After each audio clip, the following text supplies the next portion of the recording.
Hello guys, welcome back with me again in this channel. So today's video I'm going to show you how you can find the new laboratory area in Fish Eats.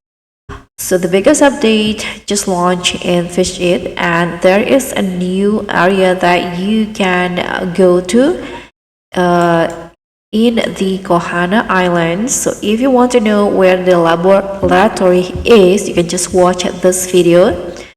So first from here, you can just go to the Kohana Island first like this, and then to get to the laboratory area here, you can just go right from the docks in here, and you can just climb this up and you'll see the stairs. So just climb that stairs and you'll see another stairs in here.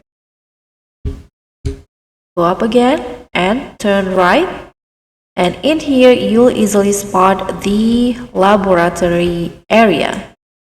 So this is where you can get to see the new class and also the new area, but I think there is more to this area, and maybe it is not just launched or revealed yet. So this is it. This is the new laboratory area location in the Kohana Island. Thank you so much for watching. Don't forget to like, comment, and subscribe. Also, click on the thanks.